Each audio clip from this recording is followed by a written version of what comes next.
I have been asked by a few people to speak on a theory that is going around the fandom right now, that Azor Ahai is not the hero of the Age of Darkness, but in fact the villain.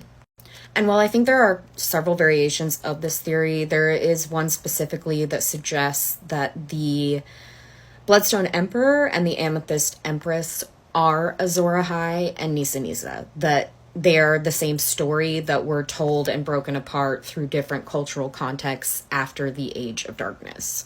And kind of like the thought process and lesson behind this kind of a narrative is that, see, this is the danger of prophecy and the danger of mythos, is that it is told way after the fact. It is told through multiple different cultural contexts, and so we really don't know the truth. And I agree that that is absolutely a theme throughout A Song of Ice and Fire, and there are some very solid examples of this. And my favorite is Doria telling Dany about the birthing of the dragons, in which the dragons come from a cracked moon. And then you have the forging of Lightbringer, which occurs when Nissa Nissa screams and cracks the moon, thus forging Lightbringer. The forging of Lightbringer and the birthing of the dragons are very, very likely the same occurrence, but they are told different ways through different cultural contexts. But the example that I just gave serves a purpose, and the purpose is to learn that Lightbringer and the dragons are one and the same. You heard me. Lightbringer was always a dragon. It was never a sword.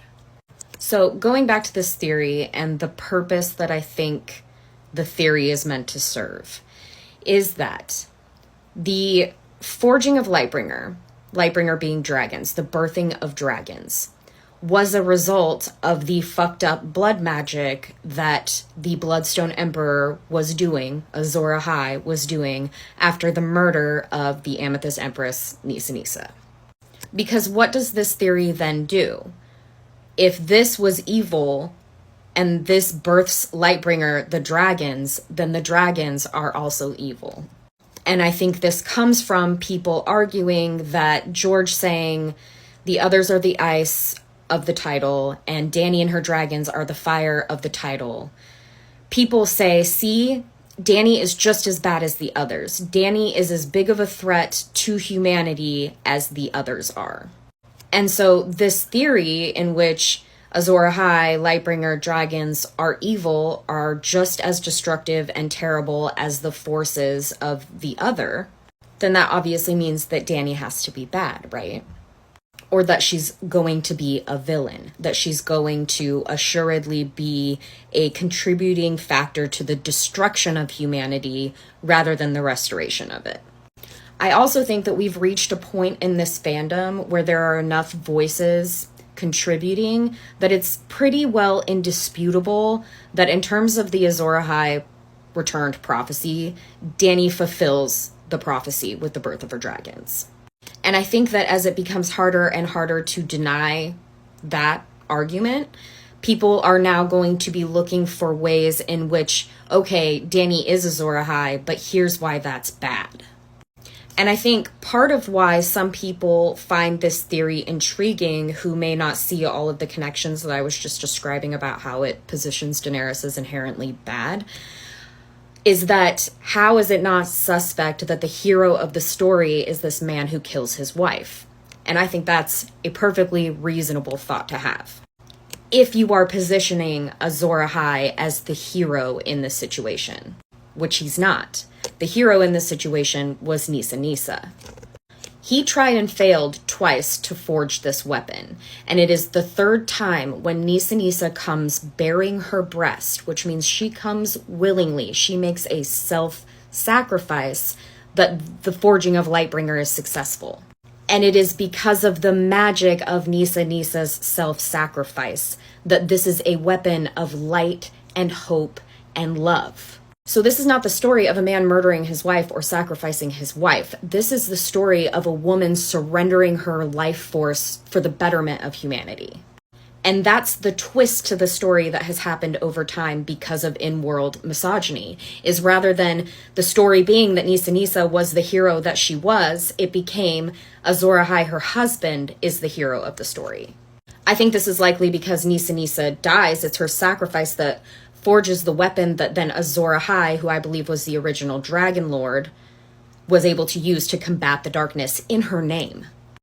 And I hate to break it to people who think that Azor Ahai is evil and that means that Dany is evil. Dany functions as both Azor Ahai and Nissa Nissa in the birthing of her dragons and forging of Lightbringer. She walks into that fire willingly as a self-sacrifice. She walks into the fire as Nissa Nissa, and she is reborn in the flames as Azor Ahai. And in the end, it will once again be Daenerys's and perhaps even Jon's willing self-sacrifice that will bring an age of peace and prosperity. Because remember, in the original mythos, the original God King, the original God on Earth, was the son of the Maiden Maid of Light and the Lion of the Night. He was the product of their peaceful, harmonious union. And it is said that he ruled for 10,000 years and that they were glorious, prosperous, light, golden years. And so we learn from all of this that there is magic in self-sacrifice, in willing self-sacrifice. And there is prosperity and peace with a harmonious union between the Maiden Maid of Light, which is fire, and the Lion of Night, which is ice. In sum, I do not subscribe to the theory that Azor Ahai is the Bloodstone Emperor and that Nissa Nissa is the Amethyst Empress. I don't subscribe to the theory that Azor Ahai was actually a villain, but I do subscribe to the theory that the real hero was Nissa Nissa and that was lost to time and translation and misogyny. If this video has left you with a lot of questions about Azor Ahai, Dany as Azor Ahai, anything of that nature, I encourage you to check out my playlist, Dany and Azor Ahai, as well as Dany's Dragons. You're going to find a ton of information in those playlists.